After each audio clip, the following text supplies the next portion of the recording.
উড্ডয়নের কিছুক্ষণের মধ্যেই ২৪২ আরোহী নিয়ে বিধ্বস্ত হল ভারতীয় উড়োজাহাজ। গুজরাট রাজ্যের আহমেদাবাদে একটি মেডিকেল কলেজের হোস্টেলে বিধ্বস্ত হয় লন্ডনগামী এয়ার ইন্ডিয়ার যাত্রীবাহী উড়োজাহাজটি। আন্তর্জাতিক গণমাধ্যম আল জাজিরা জানাচ্ছে, দুর্ঘটনায় কেউই বেঁচে নেই। নিহত যাত্রীদের মধ্যে ছিলেন ১৬৯ জন ভারতীয়, ৫৩ ব্রিটিশ, ৭ পর্তুগিজ এবং ১ জন কানাডিয়ান নাগরিক। যাত্রীদের মধ্যে ছিলেন গুজরাটের সাবেক একজন মুখ্যমন্ত্রীও। আর মেডিকেল কলেজের হোস্টেল ভবনে নিহত হয়েছে ৫ জন। দর্শক, এই বিষয়টি নিয়ে আরও জানাতে আমাদের সাথে ভারত থেকে সরাসরি যুক্ত হচ্ছেন সহকর্মী বিশ্বনাথ দাস। আমরা কথা বলবো তার সাথে। বিশ্বনাথ, দুর্ঘটনার আদ্যোপান্ত একটু জানাবেন আমাদের। আমরা এরই মধ্যে জানতে পেরেছি যে আরোহীদের কেউই আসলে বেঁচে নেই। আপনার কাছে সর্বশেষ কি তথ্য আছে এবং দুর্ঘটনাটা ঠিক কিভাবে ঘটলো কিছু জানা গেছে কিনা, কর্তৃপক্ষ কোনো কিছু বলছে কিনা আমাদের জানাবেন।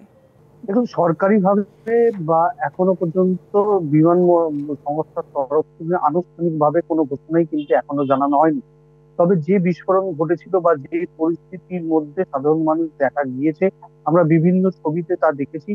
তাতে কিন্তু স্বাভাবিকভাবেই মনে করা হচ্ছে যে বিমানের যে সমস্ত যাত্রীরা ছিলেন এবং বিমানের যে ক্রু সহ সকলেই কিন্তু মারা গিয়েছেন, এমনটাই আশঙ্কা করা হচ্ছে। এবং একই সঙ্গে বিমানটি যে জায়গায়, অর্থাৎ এয়ারপোর্ট থেকে কিছুটা দূরে যেই জায়গায় বিমানটি ধসে পড়ে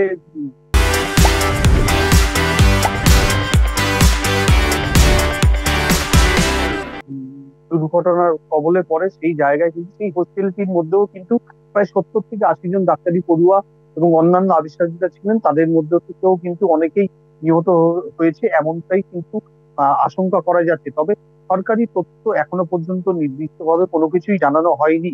ইতিমধ্যেই গোটা বিষয় নিয়ে দেশের প্রধানমন্ত্রী নরেন্দ্র মোদী এবং স্বরাষ্ট্রমন্ত্রী অমিত শাহ দুজনেই শোক প্রকাশ করেছেন এবং তারা দুজনেই কিন্তু আহমেদাবাদের উদ্দেশ্যে রওনা হয়েছেন আর কিছুক্ষণের মধ্যেই সেখানে গিয়ে পৌঁছাবেন এবং গোটা পরিস্থিতি খতিয়ে দেখবেন।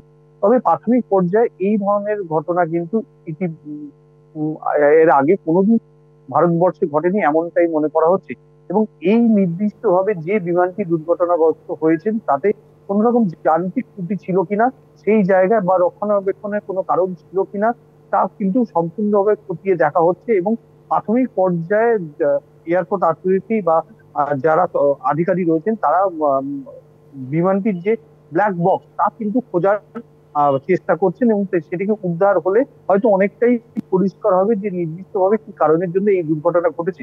তবে যে তথ্য এখনো পর্যন্ত এসে পৌঁছাচ্ছে যে এই বিমানটি কিন্তু দীর্ঘদিন ধরে আহমেদাবাদ থেকে জি, প্যারিসের নিশ্চয়ই আমরা উদ্দেশ্যে আসলে তদন্তের যুক্তরাজ্যের মাধ্যমেই উদ্দেশ্যে সর্বশেষ আসলে কি হয়েছিল সেখানে সেটা জানতে পারবো। বিশ্বনাথ, বিস্তারিত জানানোর জন্য ধন্যবাদ আপনাকে।